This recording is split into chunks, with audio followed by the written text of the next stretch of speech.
currently working right now. And now Jared's time. I'm sure he'll be back. Thank you for joining us. We are here to answer your start and sit questions for this morning and games.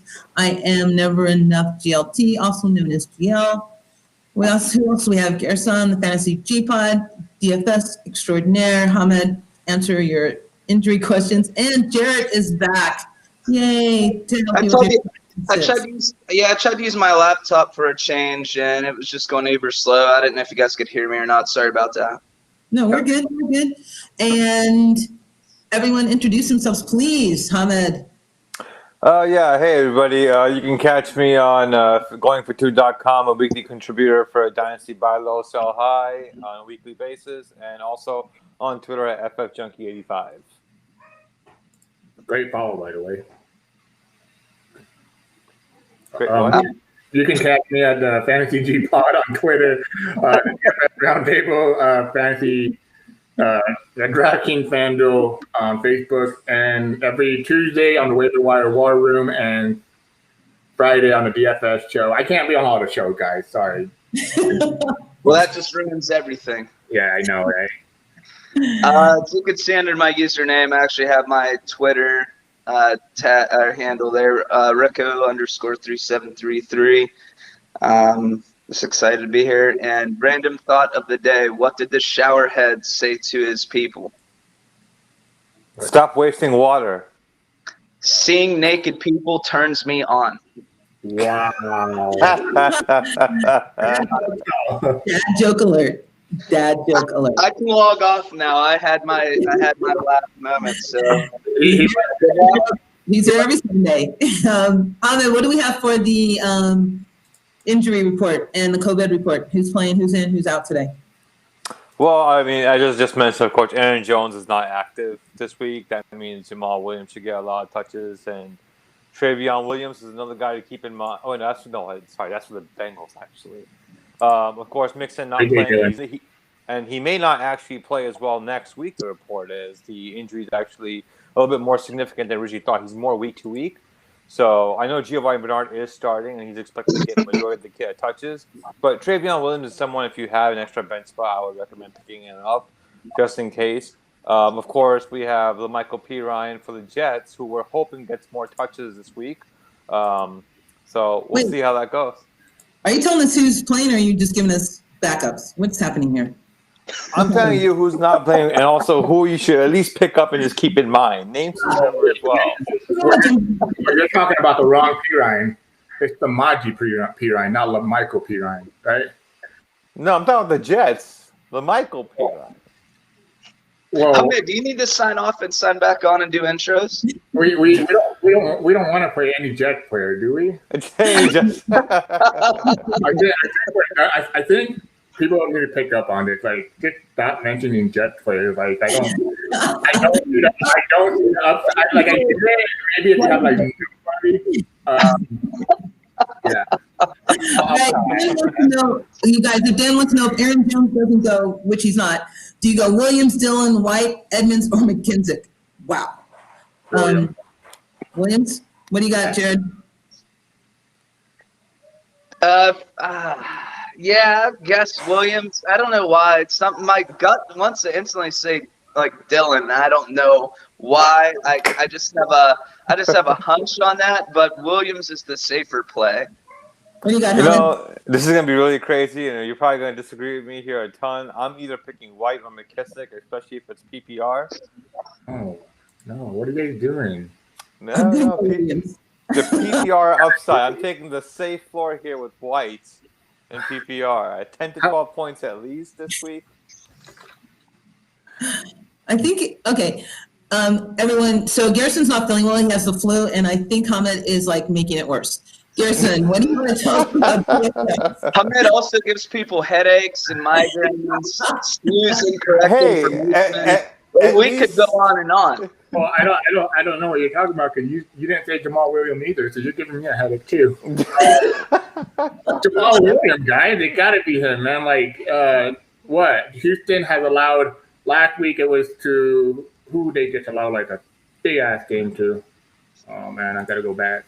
Find Houston Texans defense. Okay, Tennessee, Derrick Henry had a big game.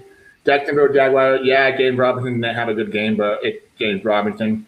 Minnesota, Dalvin Cook had a big game. Pittsburgh, James Conner had a big game. Baltimore, all their running back got like 168 yards and like 2 touchdowns on them. Kansas City, it's CEH first game, and he still did okay.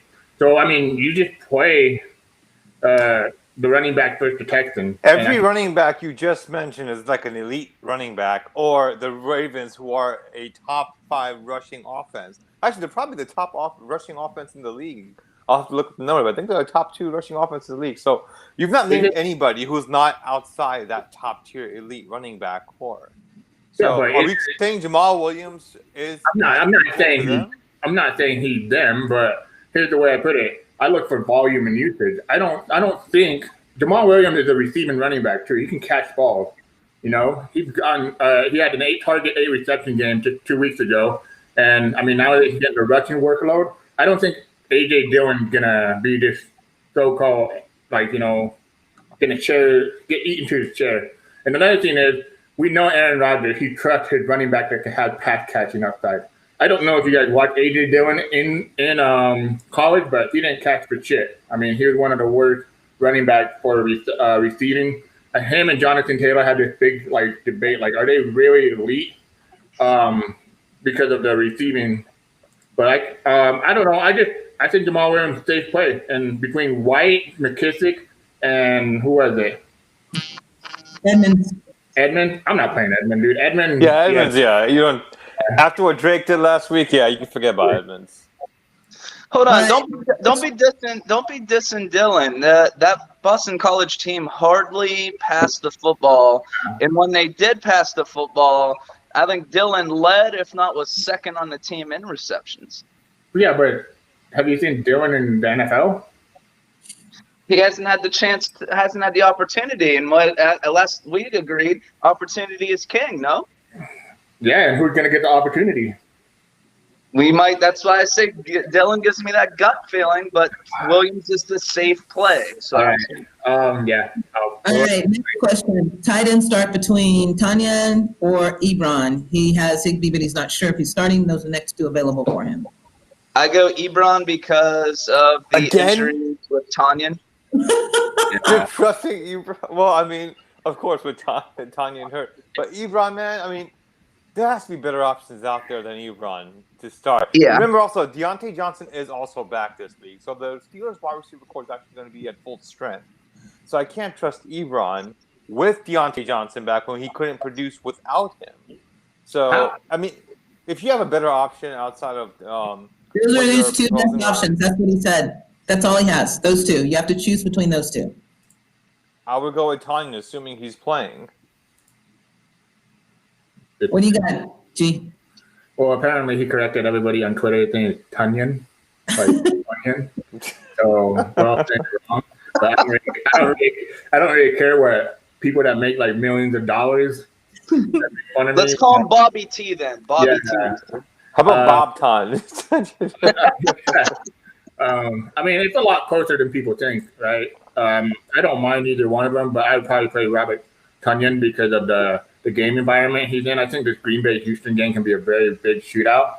So I definitely want upside. And I always want upside in my rosters. I don't believe in floor and fantasy. I just go for upside because if one of my players shit the bed, then at least I have a high upside roster and hopefully it goes off, you know. But Tunyon for me, I don't mind Ebron. They're right there, like right next to each other, 1 and 2, you know. So. By the way, for the record, the Texans have allowed the 6th most receptions and receiving yards to the tight end position this year. So okay, Jason wants to know Gio, Montgomery, or Henderson full PPR. I think game script determines Gio for me on that. I would say Gio. I mean, I say Gio because he's just a PPR. We've seen what he does before, right? He goes in, gets PPR, and I mean, they're going to need him. And I don't believe in, what's his name? Travion Williams? Is that who he was? Travion Williams, that's right. Yeah. Mm-hmm. I think Gio is just the guy there. As for Henderson, I believe he had a tough matchup, right? He's facing – no, he doesn't. I mean, I'm not going to talk enough on them. But yeah, definitely Gio for me. It's Gio for me. I like Montgomery's matchup, but I do agree Gio's the play here. All right. Jason also wants to know Graham or Fells full PPR. Jimmy Graham. Better matchup. No, with Jordan Atkins out, I gotta go Fells. Yeah, I think I have to go Fells.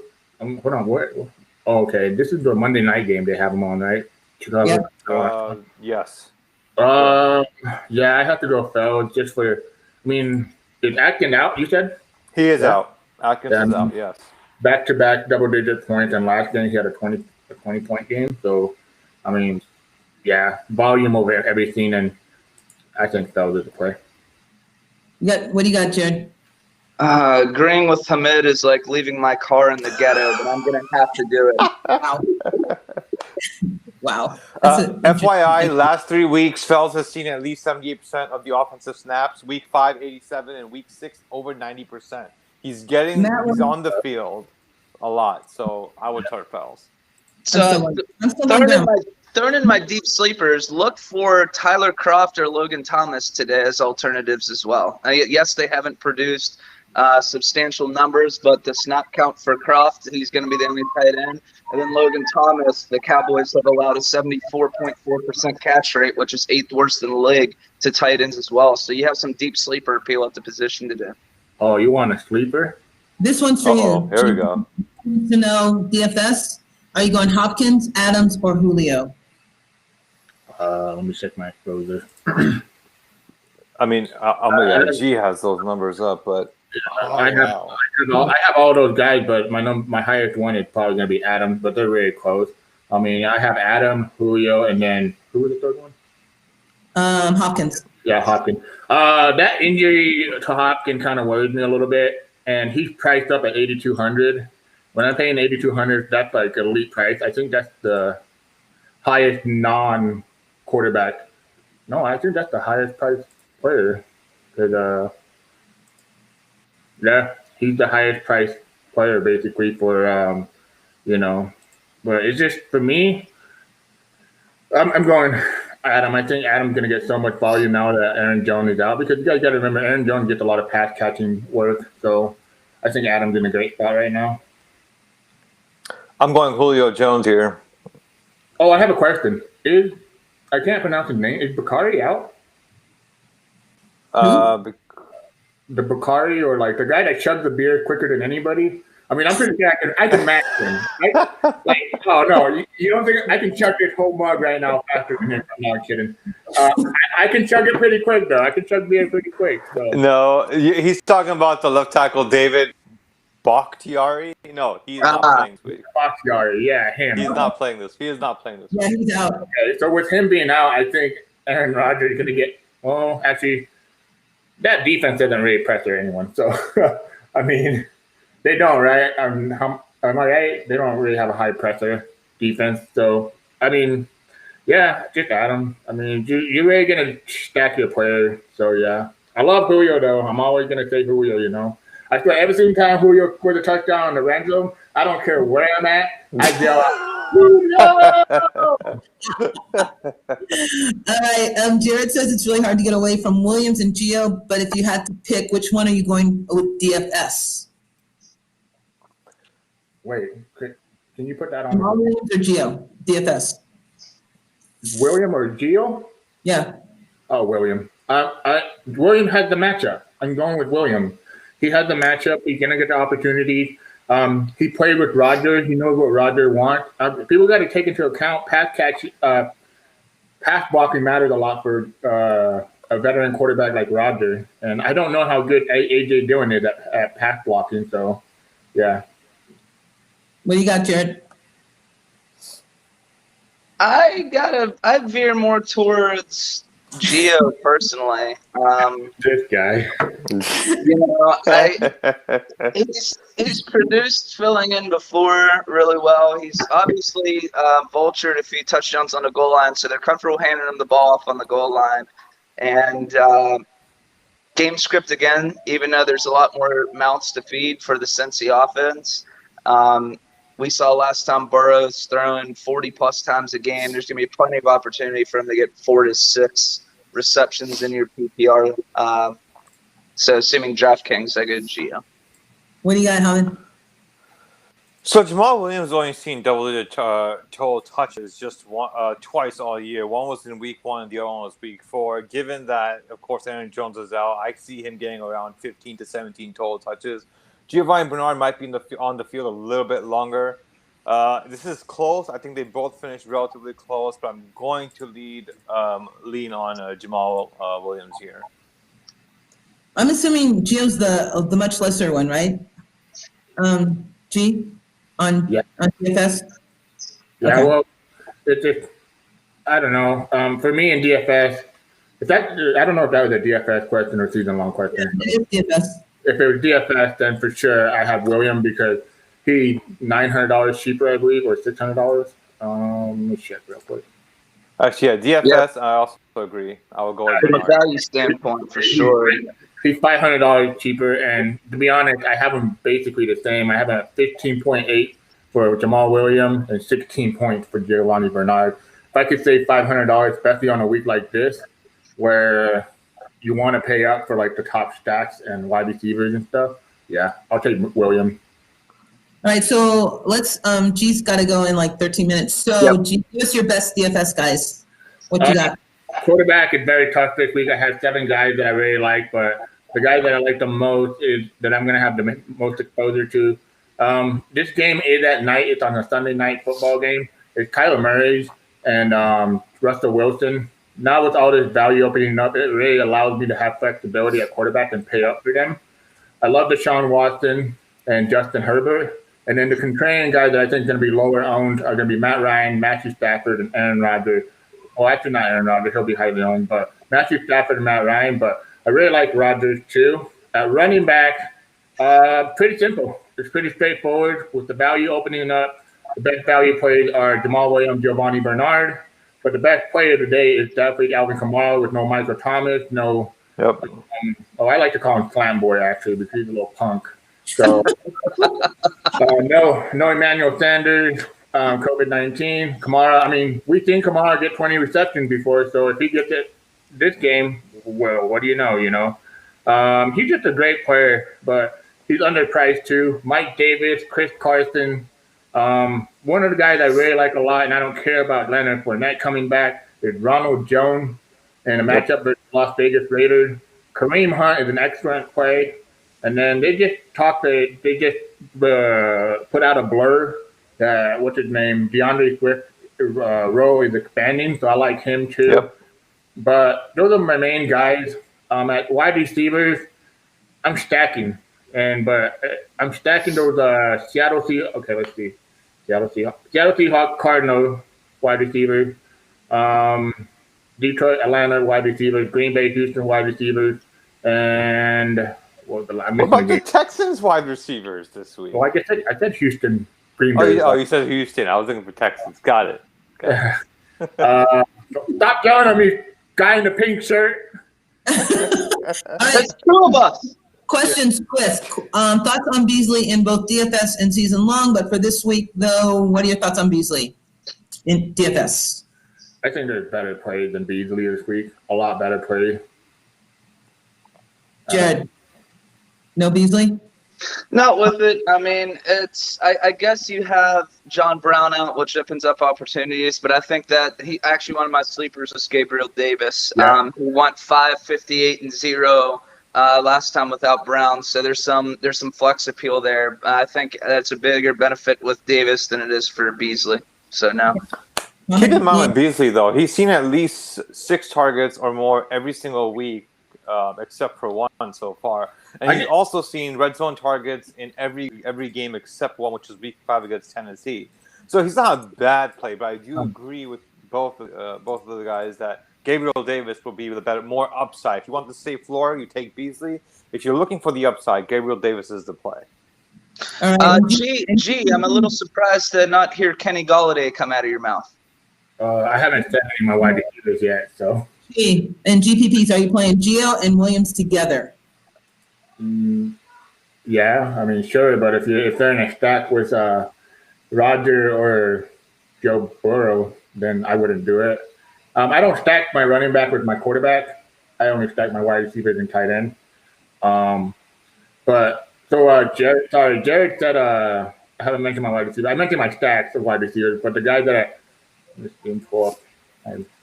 guy that I really like is DK Metcalf, obviously, but Stephon Diggs stands out to me big time.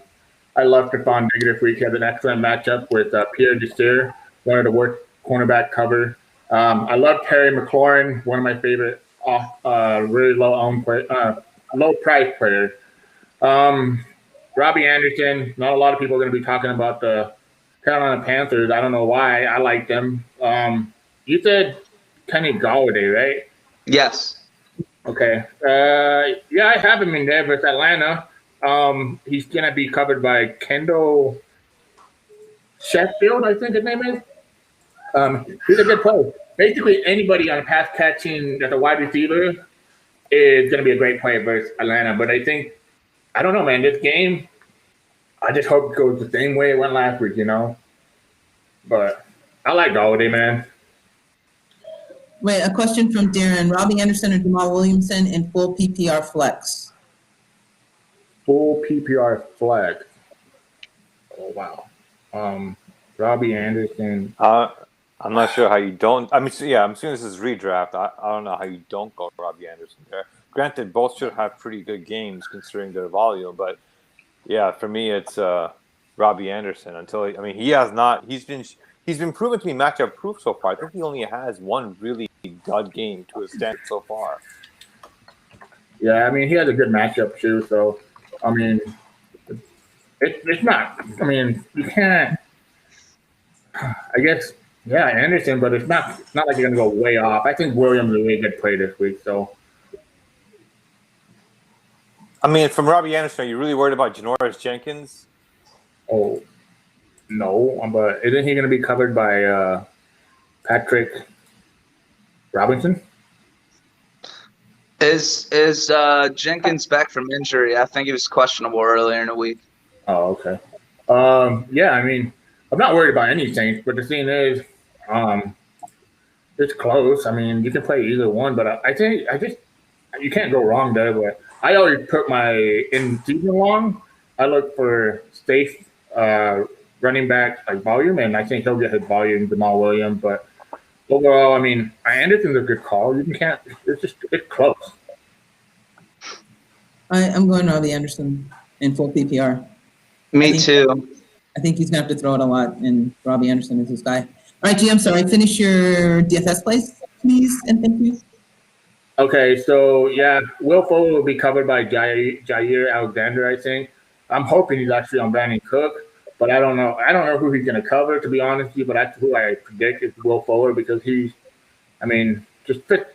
They kind of fit the same kind of description of size and whatnot. But I think wide receiver is pretty simple.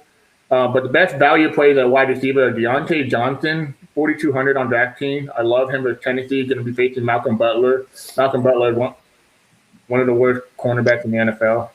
Traquan Smith with no slant boy or Emmanuel Sanders. Definitely a good play.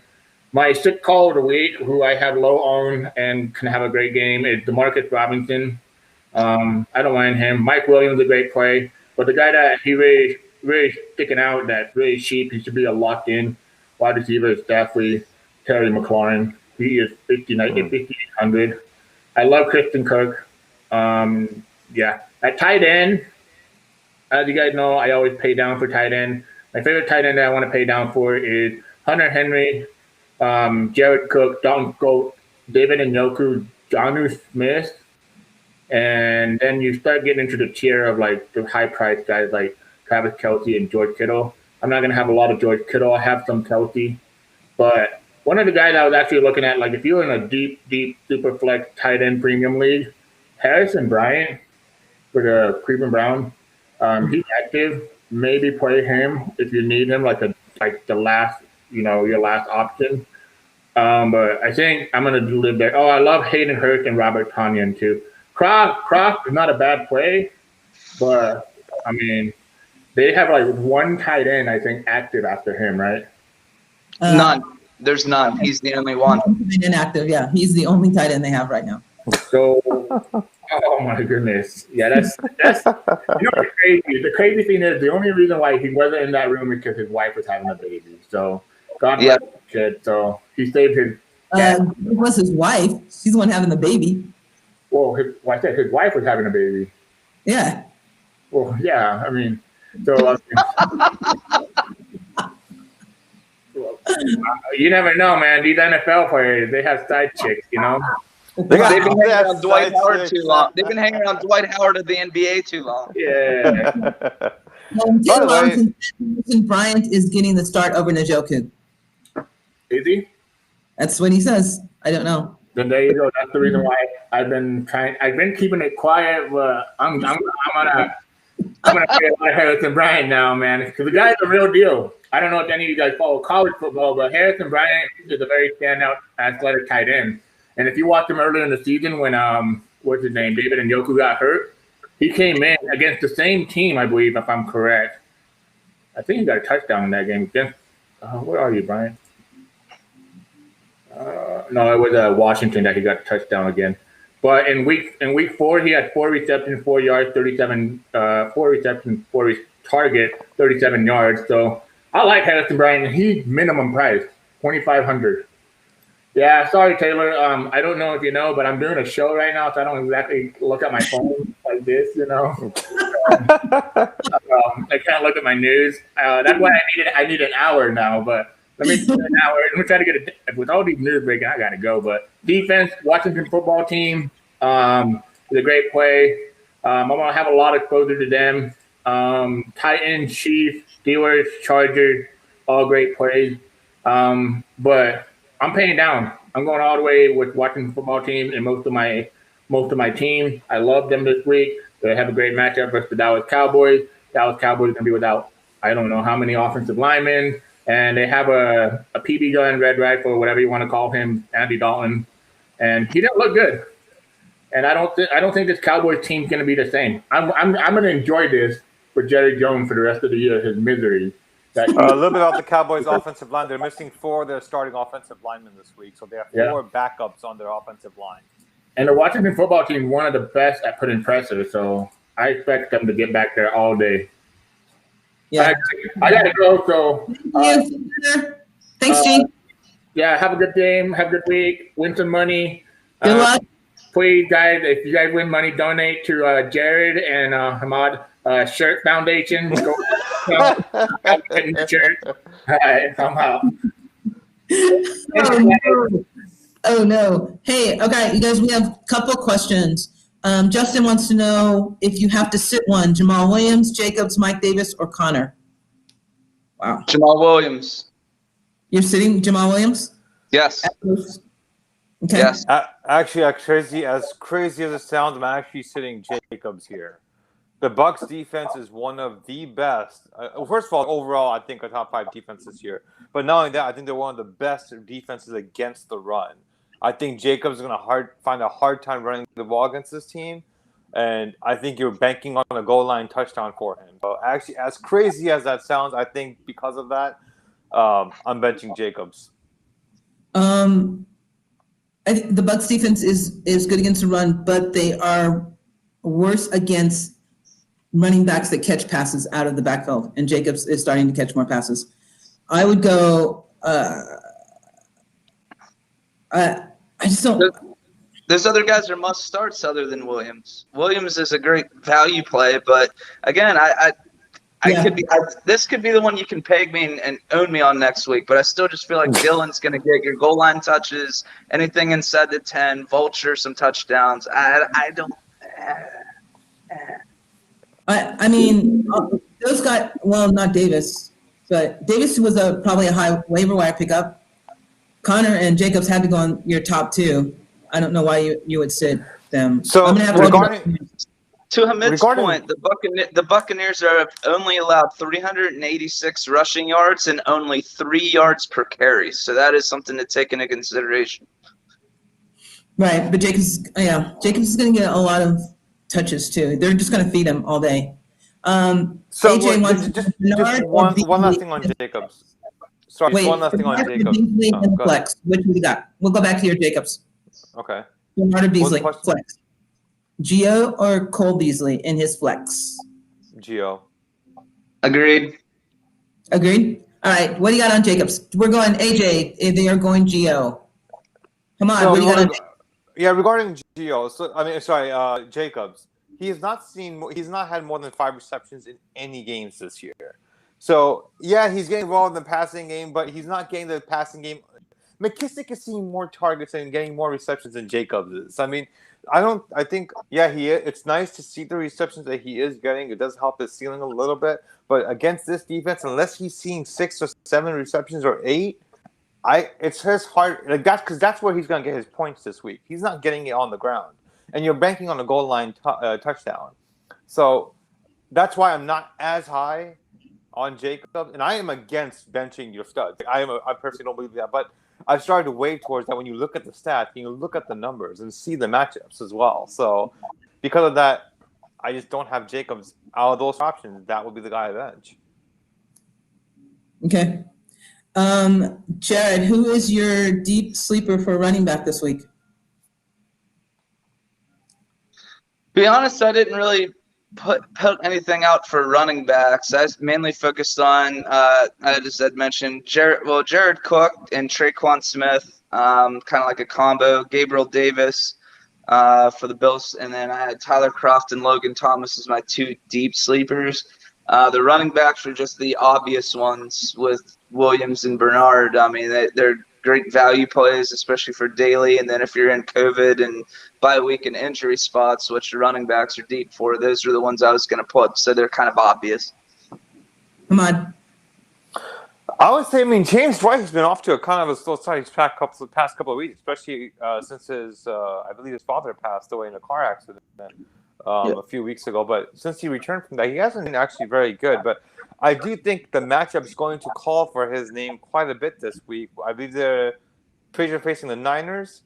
So I think this matchup is where the Patriots are going to have to throw the ball a little bit more than they would like, just because the defense, even though they've had injuries on defense, I think this is a game where James White might actually have a higher floor and ceiling than usually, and I think this is a bounce back game for him.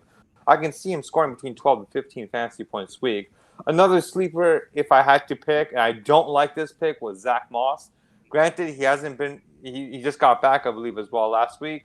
I know while Singletary was playing, he wasn't playing that well. So Zack Moss is not someone to lose hope on. If you do have a flex decision to make and you're not sure who to start, and everyone's kind of in the same range of outcomes that you do have, Zack Moss is not a bad choice against the Jets defense. I mean, we don't need to talk about the Jets. We know who the Jets are. Their record speaks for itself. So Zack Moss, a game where the Bills should win comfortably, Zack Moss is not a bad play this week. I'm going to go with Swift from Detroit in a game with high over-under. He's been targeted 20 times. I think he has to get more involved in the offense, or Matt Patricia is going to lose his job, which he'll probably lose his job anyway. But I am going Swift for the deep sleeper. Quarterbacks, who do you got, Jared? I don't mean to make it so simple that it's so simple, but my must-starts is any big-name player in the Lions versus Falcons game. That's Swift, that's Golladay, that's Julio, that's Ridley, that's Hurst, that's Ryan, and that's Stafford, because the defenses are porous. The names are there for the Falcons are the most exploitable defense in the league. That's going to probably be an every week thing.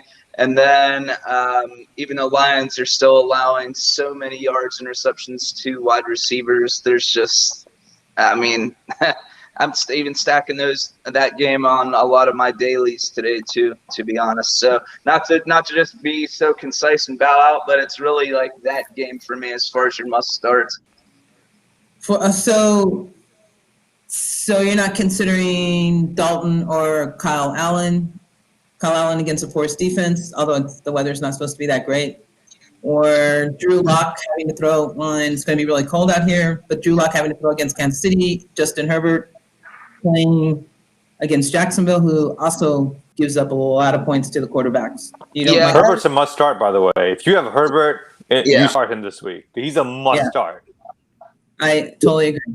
I agree. Yeah, I have him in one of my lineups this week, but I've mainly been eating with Matt Ryan and Stafford as You're talking DFS, right? You're talking DFS.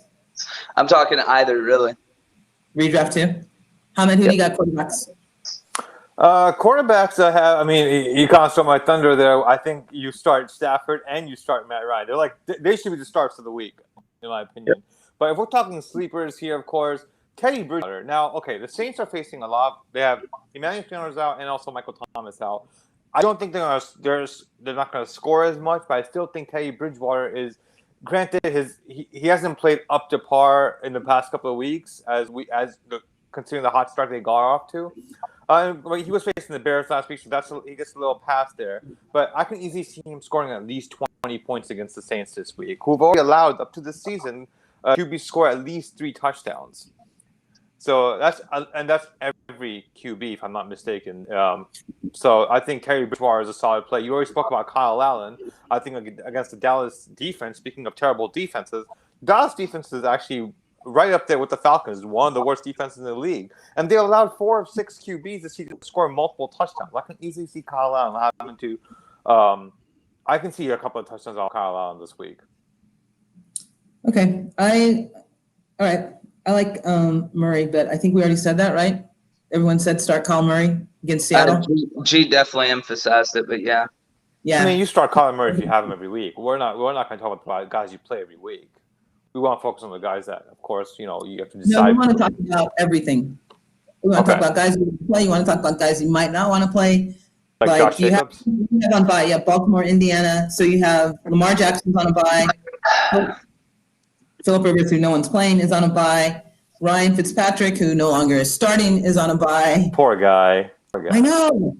That really kind of sucks because I could see pulling them. He's doing really well, actually. He's doing really well. Like 15 touchdowns and 7 interceptions. So, do you think that if Tua starts losing, they'll put Patrick back in, or do you think Tua's in for the rest of the year?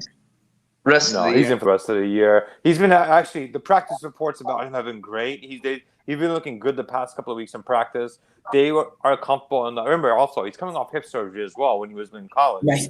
So of course we knew he wasn't going to start out of the gate. The Dolphins want to give him some time, get acclimated to the offense, show up in practice and see how he does. And they're comfortable at this point, based on the reports that what they've seen in practice, that he's ready to start. So even though I think Fitzpatrick was doing fantastic, even if Tua does not perform up to par with the expectations, I don't see them going back to Fitzpatrick. There's nothing to gain from going back to Fitzpatrick. So Tua's first game would be against Aaron Donald and the Rams. Well, so do you start him as a risk taker, at least for DFS is concerned? Do you start him at all? Just to be the low percentage guy with the shot at the highest amount of money? If you're playing for free, sure. If you're playing for money, no.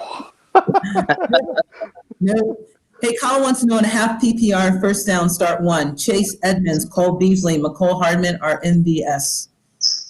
Well, first downs off the back. For points of first downs, Hardman and MVS you don't start.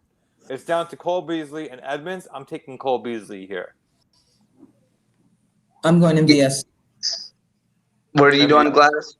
MVS and Marcus Valdez-Scantling.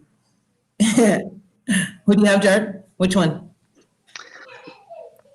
I'm gonna have to go MVS just because I feel like game script is gonna be too far separated. I don't think it's gonna be a close game, and once the separation's far enough, that obviously they're just gonna pound the ball instead of pass it with Josh Allen. So yes, when I say MVS, it's no thing. Like when I say MVS, Tom's like, whatever, it's a girl saying it. But when you say MVS, he's like, oh my God, really? What is that? What are you doing?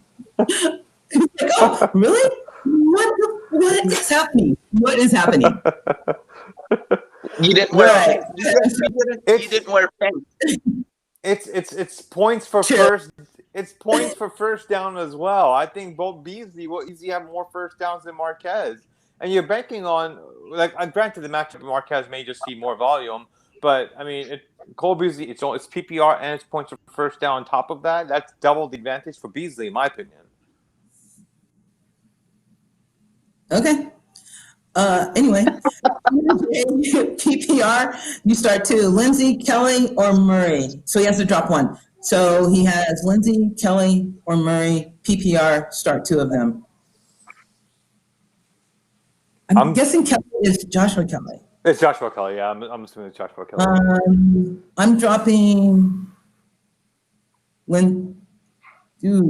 it's either Lindsay or Kelly. I'm playing Murray. So yeah, you gotta play Murray. Murray's a must start. Melvin Gordon is playing today, and it's butt cold out here. Like, it's really cold. It's not going to be snowing game time, but it's cold.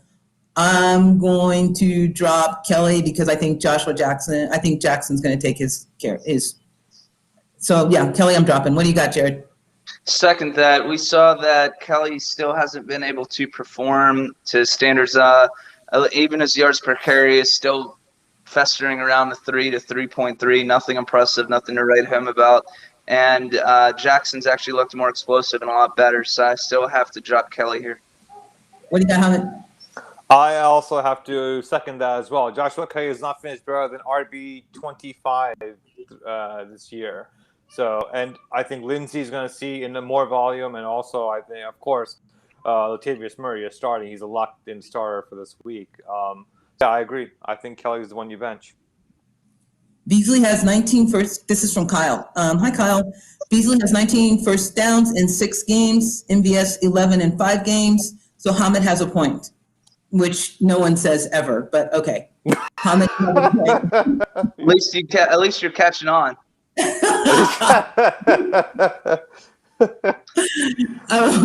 Sorry, Hamid, but you have to account for the first down points as well. And I think Beasley is way ahead of MVS on that. Okay, but where's this? Where's Green Bay playing? Who are they playing? Where are they playing? Where are they playing? Where? Gladys, take a deep breath. They're in Houston today. Indoors, right? Yeah. And Washington's outside in the rain. They're in Houston, so yeah. Yeah, I'm going MVS because the point is not taken. Thanks, guys. Duly noted. Duly noted. But keep in mind, MVS has not a single week where he has 5 receptions. I'm just saying, he does not have a week where he has 5 receptions this year. So first down points as well. So okay, we'll see what happens. I'm gonna keep a note on this. I'm going to keep a note on this one for sure. Way to go, Kyle. Thanks for that. Anyway, tight ends. Ahmed, who you got? All right, my tight ends, I mean, you kind of touched on it. I mean, Hunter Henry. I love Hunter Henry. This week, I mean, I love him every week, actually. The volume is there for him. He's been seeing between 6 to 8 targets at least on a weekly basis. And with his quarterback, he has a great connection with Herbert. So I think he continues that for the rest of the year. So I think he should be in your lineup every week, regardless of matchup. Another one that we kind of touched on already was Hawkinson. The Atlanta defense is porous not only against the wide receiver, but they're also terrible against the tight end as well. So they have allowed so let's see here. So for Hawkinson, he had a touchdown last week, I believe. So I think he is a safe play for at least a touchdown. I don't think I think he has a stat line of about four receptions, 40 yards, and a touchdown type of day. Who you got, Jared? Tight end? Everyone's stealing my thunder, but I have Hawkinson in about 4 or 5 different lineups. And then as far as my deep league sleepers, as I mentioned, is still Logan Thomas, just because the catch rate that they're allowing, again, 74.4%. Croft being the only tight end. Value plays, like I said, I like Hawkinson, Henry. And then even if you're getting into a deeper, trying to go for value, we touched base on Harrison Bryant, and then Darren Fells, I believe, has scored 2 touchdowns 2 weeks in a row. So there might be some touchdown dependency there, but you might be able to sneak him in and put a little bit more money as far as DFS goes, or for a little bit more money for your budget. And then as far as your deeper leagues, he might be worth a 2 tight end set start as far as Fells is concerned. Kyle said he was debating between Beasley and MVS. Thanks for the clarity. Which I think he's being who are you going with? I want to know, Kyle, who are you going with? Oh, boy. All right, for tight ends, I have Ebron because Tennessee's giving up 10.2 fantasy points to tight ends. and Schultz, because Washington is giving up 10.7, and no one else can hold on to the ball in Dallas except for Schultz right now. So they're going to have to be giving it to him. He's Zeke's two fumbles. Kyle is going with Beasley right now. Right now, he's going with Beasley. Right Whatever, now. Kyle. We'll talk about it Monday. What? Gladys, help me out here. This one's for you. Derrick Henry against the Steelers. Where are you at as far as his productivity or predictions against the top defense in the league? Is he starter worthy, at least from a DFS standpoint today?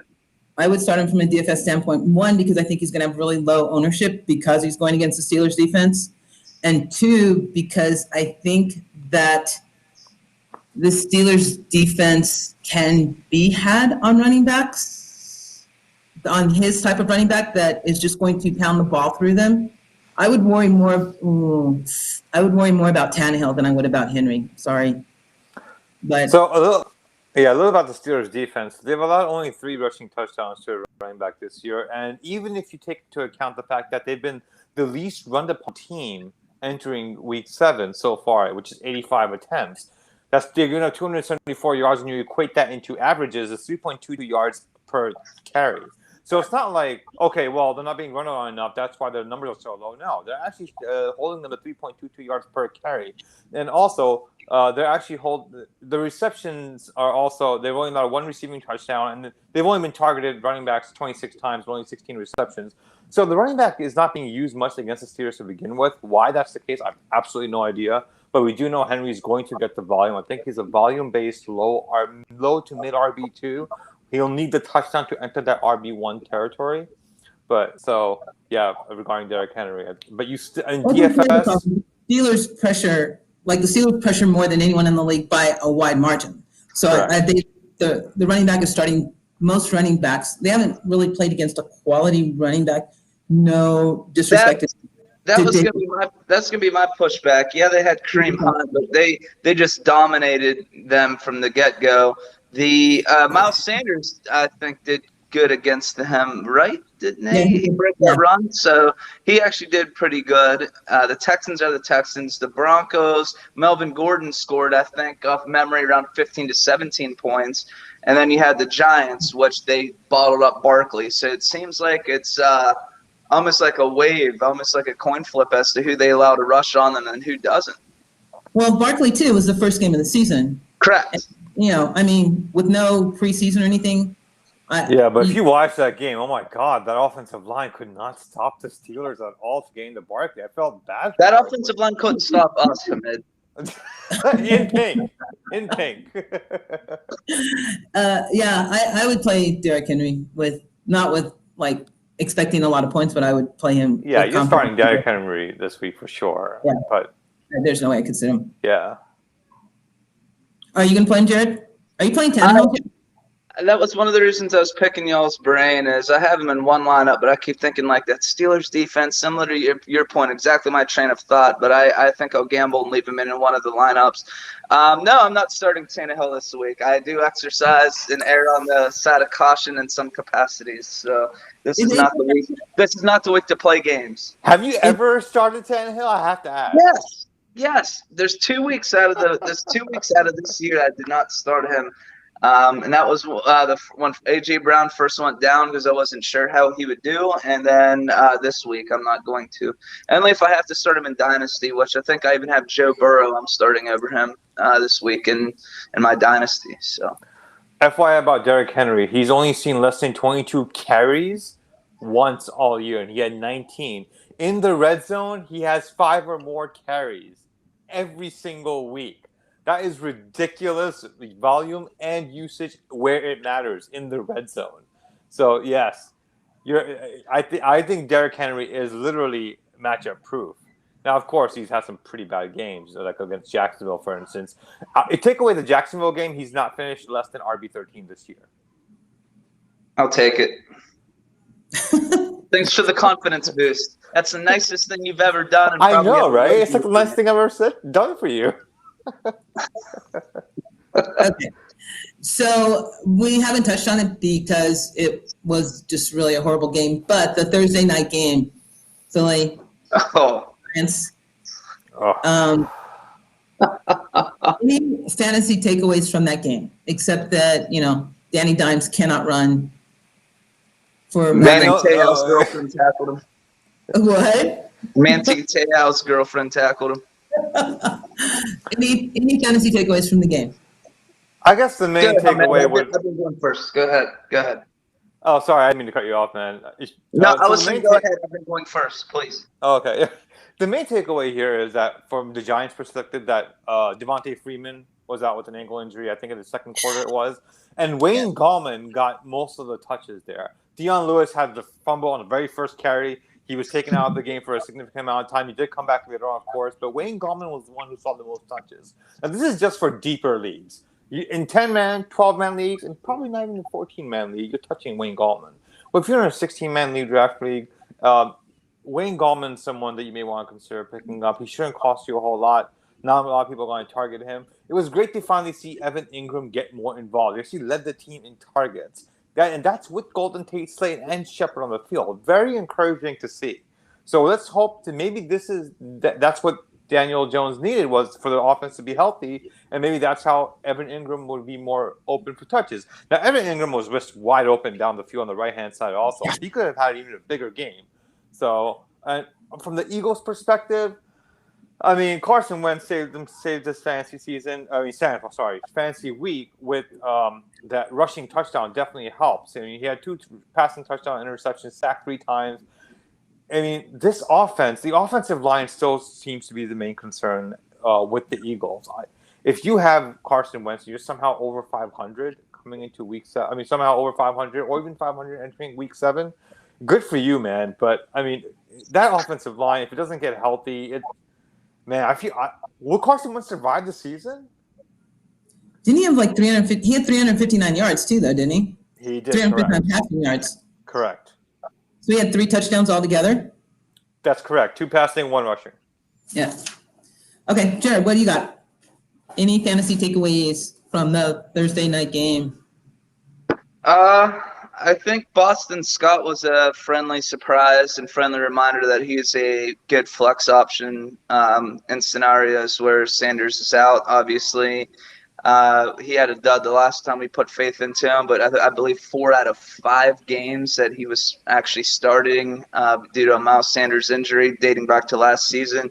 He's been productive and reliant on between flex and RB2 numbers, and he showcased it there predominantly with that reception touchdown towards the end of the game, but nevertheless proving the point that he's got some value, but he's not anyone I'm going to put in my lineup with excitement.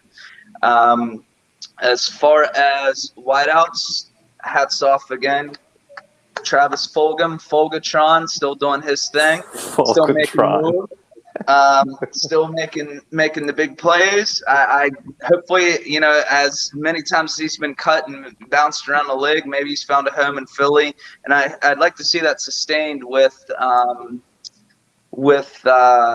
Jalen Reagor when he gets back. And most importantly, as I listed on my tweet, I pointed out sign Richard Rodgers and possibly even play him. And if for those that actually played and started him, he actually rewarded you with a great game. What was it? 686, I think it was. That's correct. Yeah. Yeah. So that's top of my head. See, sometimes I do listen. So that was actually a pretty positive reward. On the Giants side, they're as probably hot garbage as my Cowboys are.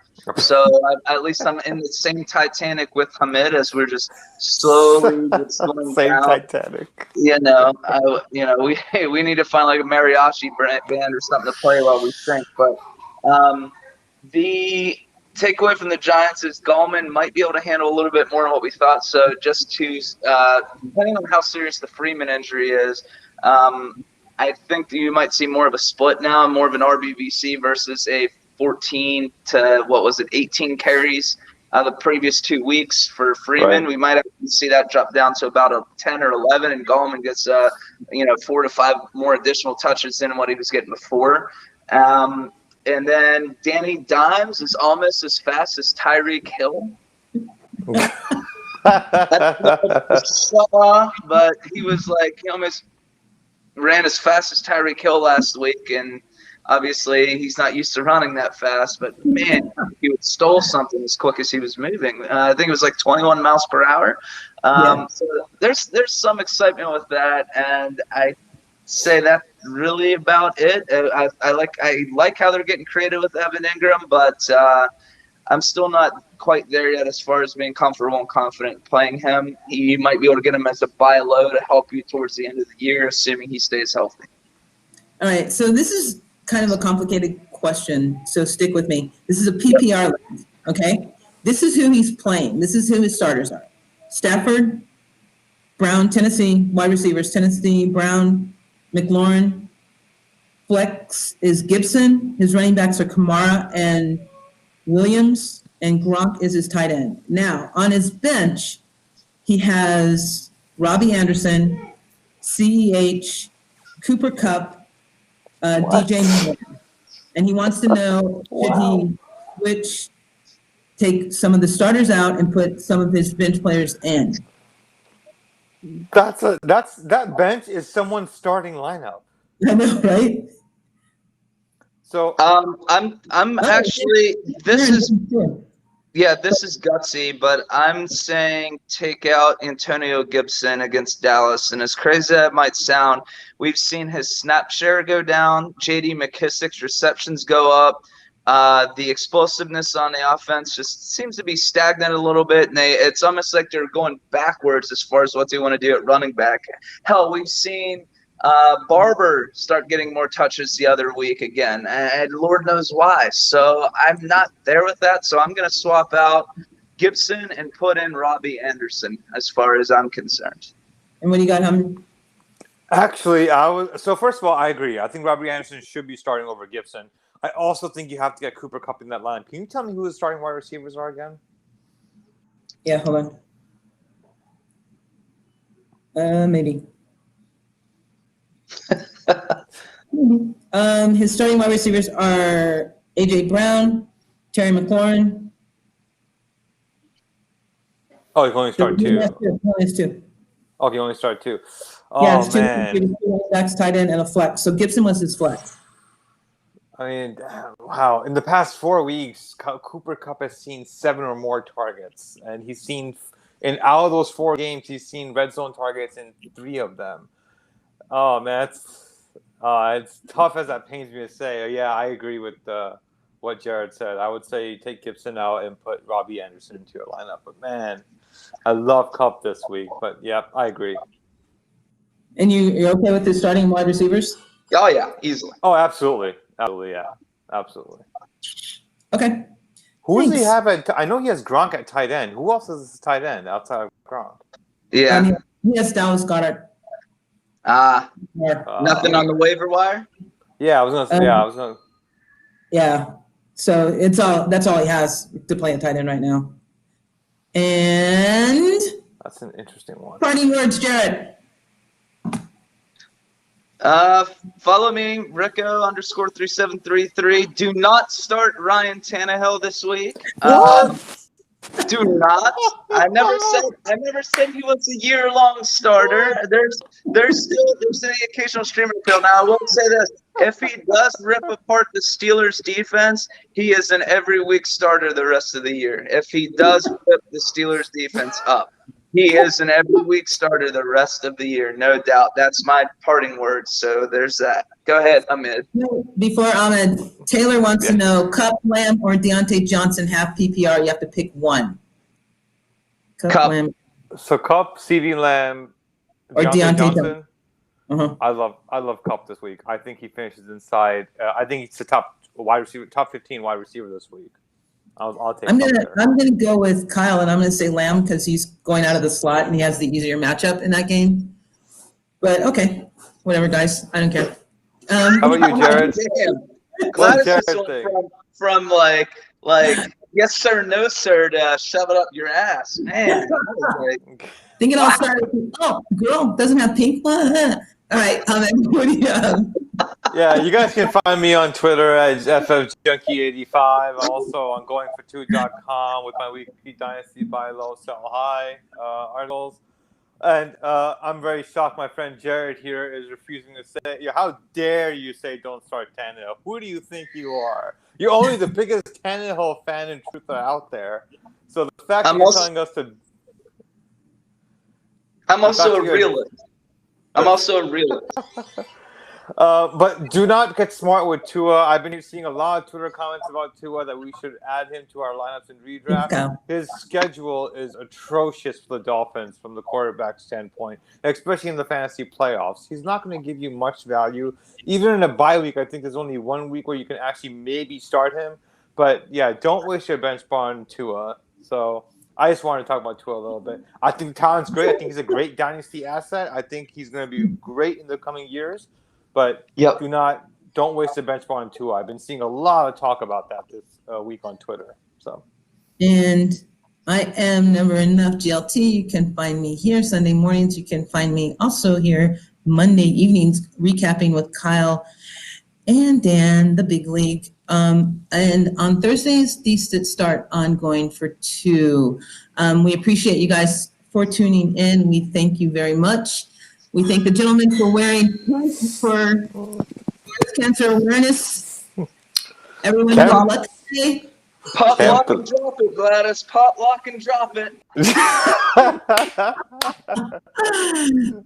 Gentlemen, thank you. We will see you next week. Bye, everyone. Have a good one, guys.